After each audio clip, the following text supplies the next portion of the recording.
को चाहिए? बोलो चाहिए कि नहीं चाहिए? सबको चाहिए, हमको भी चाहिए।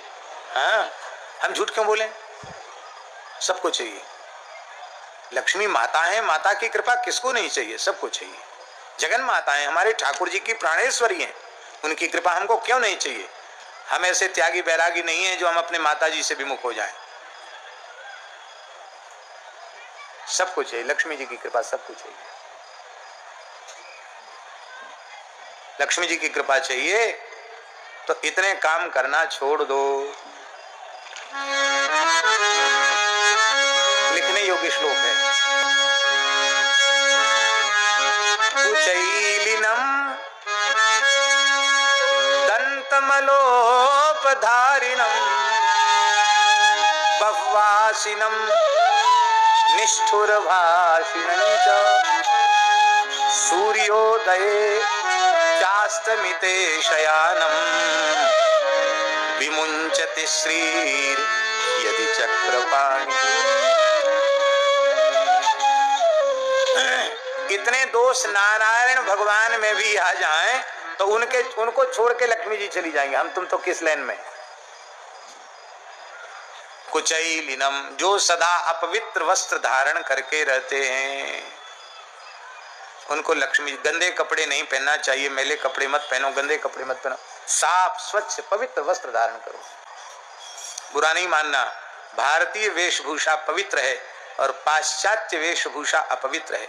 ये कपड़े न रोज रोज धुलते हैं न रोज रोज सूखते हैं।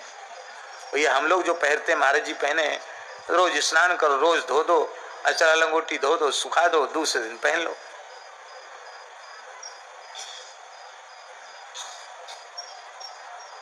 अब जो बहुत मोटा कपड़ा चला है, क्या जीन्स कहते क्या कहते, वो तो पता नहीं धुलता होगा कि नहीं धुलता होगा, अथवा कैसे धुलता होगा, हमें अनुभव भी नहीं है, जरूरत भी अनुभव की नहीं है। उसको भी लोगों ने फाड़ के पहनने का फैशन शुरू कर दिया। पहले तो हम सोचते थे शायद कहीं कुछ लग गया होगा, फट गया, तो किसी से हमने पूछा, कहीं नहीं, फट नहीं गया, ये फटे हुए कपड़े की कीमत ज्यादा है। गरीब आदमी का भी कपड़ा फट जाता था गांव में, तो हमने अपने बचपन में देखा है, दूसरे कपड़े का उसमें थेगरी चढ़ा दी जाती थी, सिलाई कर देते थे। और उनको बेचारों को, गरीबों को संकोच नहीं होता, भैया हम गरीब हैं, फटा कपड़ा नहीं पहनते, दूसरे कपड़े की थेगरी हमने चढ़ा दी। अब अमीर लोग फटा कपड़ा पहन रहे हैं। भैया ये ऊट पटांग वेशभूषा मत धारण करो। फटे वस्त्र पहनने से लक्ष्मी जी नाराज होती है, टूटे फूटे बर्तनों में खाने से लक्ष्मी जी रुष्ट होती है। कुचैलिनम दंतमलोपधारिणम, जो दांतों पर मल धारण करते हैं। दांतों पर मल कैसे धारण होगा? तम्बाकू खाओगे, खूब पान खाओगे, दिन भर बकरिया जैसा मुंह चबाते रहोगे, कुछ ना कुछ मुंह में गुटखा फुटका जाने क्या क्या उटपटांग चीजें मुंह में डाल के रखोगे तो दांत गंदे रहेंगे, खराब दांत रहेंगे। दंत मलोपधारिणम, वेद में लिखा है शास्त्री, शुक्ल दंता ब्राह्मणा, शुक्ल दंता।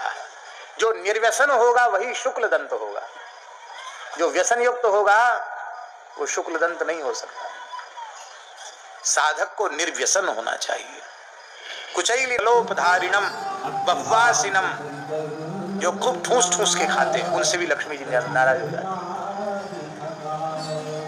गले में जलन पड़ रही है, भीतर वाला मना कर रहा है कुछ मत खाओ, और बढ़िया राजभोग गुलाब जामुन रबड़ी सामने आई, आहा, प्रसाद का तिरस्कार हम नहीं कर सकते। प्राप्त मात्रेण भोक्तव्यम, नात्र कार्या विचारणा भले उल्टी हो जाए। अरे भाई, अब कोई बाजरे की रोटी भोग लगा के धर दे, अरे महाराज अभी माला पूरी नहीं भाई, बाद में देखा जाएगा। तो बाजरे की रोटी में प्रसाद निष्ठा कहाँ चली गई? और रबड़ी मलाई मालपुआ देख के प्रसाद निष्ठा उदय हो गई। ये प्रसाद निष्ठा नहीं है, ये पदार्थ निष्ठा है। ठूस ठूस के नहीं खाना, जितना आवश्यक है शरीर के व्यवहार के लिए खाना उतना खाना, उससे अधिक नहीं खाना। कुचैलिनम दंतमलोपधारिणम बह्वासिनम निष्ठुर भाषिणं च।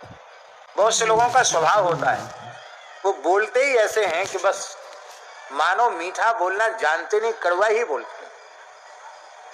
बुझते हैं, किसी का स्वभाव होता है टेढ़ी बेड़ी बात करने का, अब बोलेंगे तो व्यंग में ही बोलेंगे। कठोर वाणी नहीं होनी चाहिए, निष्ठुर वाणी नहीं होनी चाहिए। वाणी ऐसी बोलिए मन का आपा खोए और इनको शीतल करे, आप ही शीतल होए। बातन हाथी पाइए बातन हाथी पांव, इसलिए मृदुभाषी बनो, कटुभाषी मत बनो। मृदुभाषी से लक्ष्मी जी।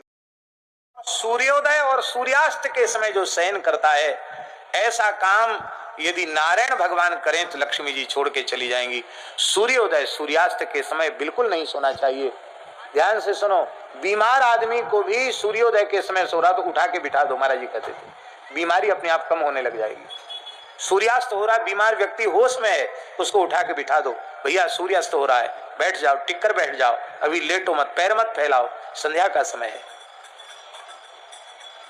विमुंचत श्रीर यदि चक्रपाणि ही, तो इसलिए लक्ष्मी जी का आदर करना चाहिए। बोलो भक्तवत्सल भगवान की। ब्रह्मा जी